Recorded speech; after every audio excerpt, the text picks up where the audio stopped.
Selamat pagi anak-anak. Nah, sekarang kita akan melanjutkan materi yang berkaitan dengan kesebangunan pada segitiga. Kita sudah pernah membahas mengenai kesebangunan. Nah, tentu saja pada kesebangunan segitiga juga berlaku sifat-sifat. Yang pertama itu adalah sudut-sudut yang bersesuaian sama besar, kemudian sisi yang bersesuaian memiliki perbandingan yang sama. Nah, berikutnya kita akan lebih banyak membahas berkaitan dengan rumus-rumus akibat terjadinya kesebangunan pada segitiga. Anak-anak perhatikan gambar berikut, di mana ada segitiga yaitu AB, C, DE seperti gambar berikut. Nah, di sini kalau misalkan Pak Guru bisa tuliskan, ini adalah panjangnya A, kemudian ini adalah panjangnya C, kemudian ini adalah panjangnya B, B itu dari B ke D. Kemudian F itu adalah panjang BC, kemudian E itu adalah panjang DE, kemudian D itu adalah panjang EC. Sementara untuk nilai X-nya itu sendiri adalah A ditambah B. Jadi untuk nilai X-nya yang di sini itu maksudnya adalah A ditambah dengan B. Sedangkan untuk Y-nya adalah C ditambah dengan D. Nah, di sini ada dua perumusan akibat kesebangunan pada segitiga, yaitu dengan menggunakan perbandingan sebagian. Jadi kalau misalkan perbandingan sebagian itu kita tidak melihat untuk I dan F-nya ini tidak dilihat. Hanya dilihat sisi yang ada di sampingnya saja.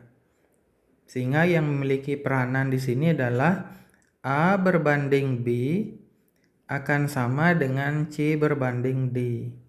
Itu kalau perbandingannya sebagian. Tanpa memperhatikan panjang DE dan juga panjang BC. Nah, selanjutnya kalau misalkan perbandingannya utuh, berarti kita memperhatikan ada panjang E dan juga panjang F.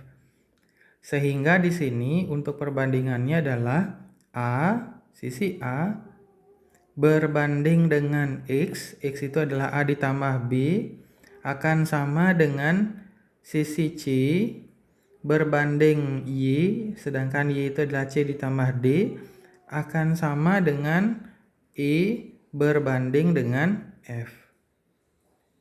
Tetapi ini tidak berlaku untuk B berbanding X sama dengan D berbanding Y akan sama dengan E berbanding F. Itu tidak berlaku. Jadi hanya berlaku untuk di atasnya saja. Jadi untuk A berbanding semuanya ini dan C berbanding semuanya ini atau Y dan E berbanding F. Untuk berlaku itu aja. Maka mohon dipahami dulu untuk perbandingan sebagian. Kapan menggunakan perbandingan sebagian? Kalau untuk mencari sisinya saja, tanpa memperhatikan yang di tengahnya ini. Sedangkan untuk perbandingan yang utuh, jadi kita memperhatikan yang di tengah ini, yang E sama F-nya. Kemudian untuk sisinya kita lihat yang segitiga yang beneran, A berbanding dengan segitiga yang besar, kemudian akan sama dengan C berbanding segitiga yang besar. Nah, bisa dipahami ya perbedaannya. Nah, kemudian selanjutnya kita beralih ke rumus nomor 2. Pada rumusan nomor 2 di sini, ini berlaku pada segitiga siku-siku. Nah, kalau yang tadi itu berlaku pada segitiga sama kaki ataupun segitiga yang sembarang. Nah, yang rumusan nomor 2 itu berlaku pada segitiga siku-siku. Kemudian di dalam segitiga siku-siku tersebut ada segitiga lagi, ada garis tingginya lagi, yaitu kita sebut sebagai T. Nah, kemudian ini kita sebutkan sebagai sisi A, sisi C adalah panjang AD, sisi D adalah panjang DC, dan sisi B itu adalah panjang BC. Sementara untuk X-nya sendiri itu adalah panjang C ditambah dengan panjang D.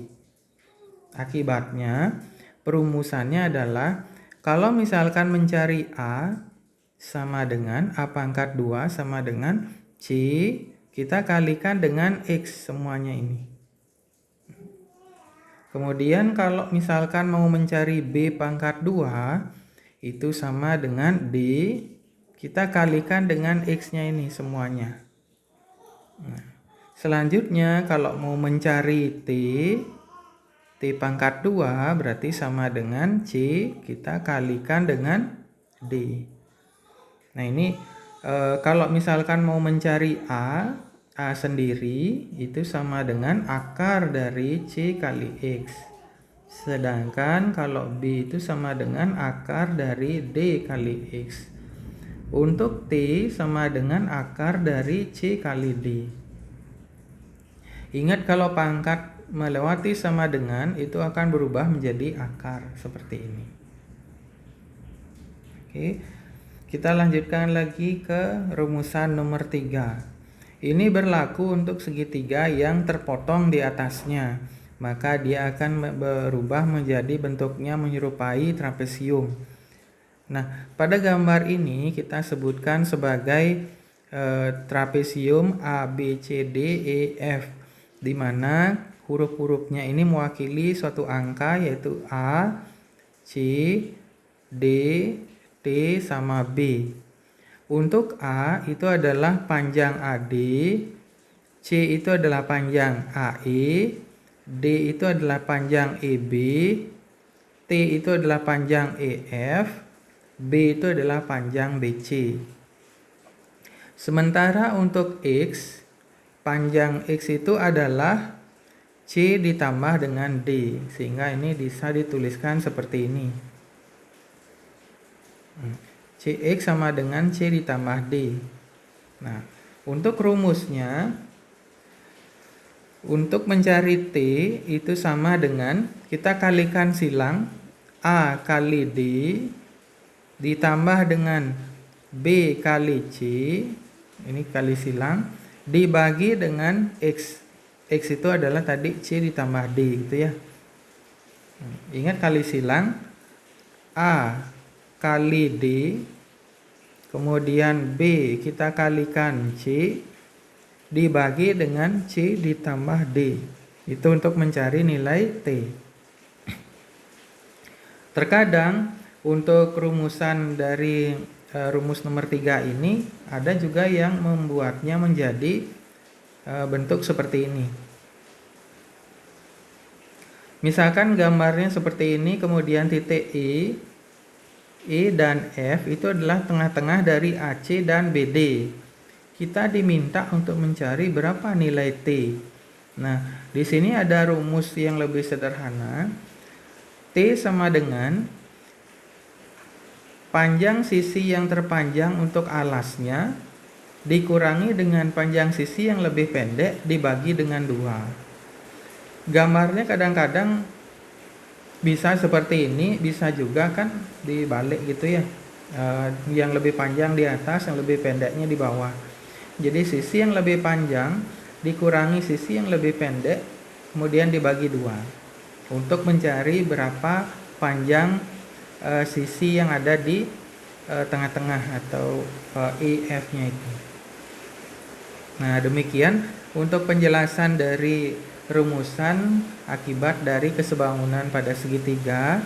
Silakan dilanjutkan untuk mengerjakan LKS uji kompetensi 3, yaitu nomor 3, 4, 6, 7, 8, dan nomor 10.